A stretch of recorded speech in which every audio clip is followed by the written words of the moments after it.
Hi, my name is Vlad, and I'm the developer of the game called DARQ. It's my first game, and although it wasn't developed entirely solo, it was pretty close to being solo.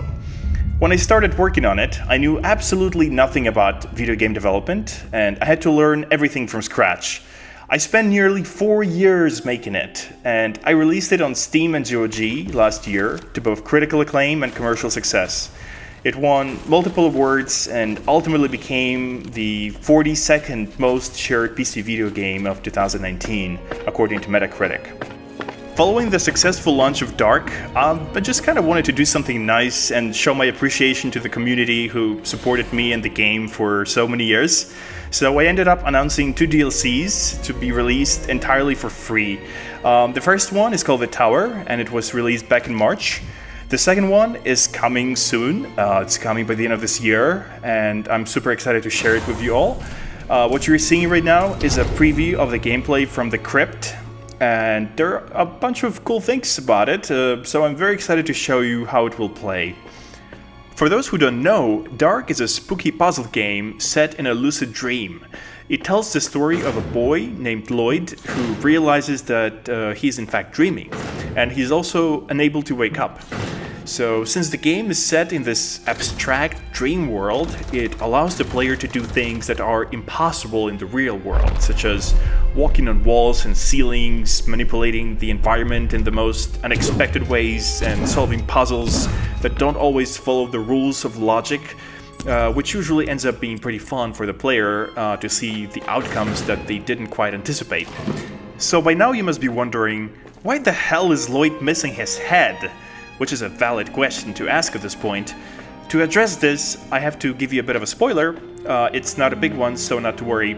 Lloyd loses his head in the first DLC, so the second DLC develops this idea further and makes switching between the body and the head into the main mechanic of the level. To solve puzzles in the Crypt, the player will often have to switch between the 2 body parts. The head and the body don't share the same skill set, so they're made to complement each other in a weird way. For example, the head cannot interact with objects, but it can press buttons and squeeze into small openings that the rest of the body cannot. So most of the puzzles in this level will likely feel like a co-op kind of gameplay, even though it's still a single-player experience.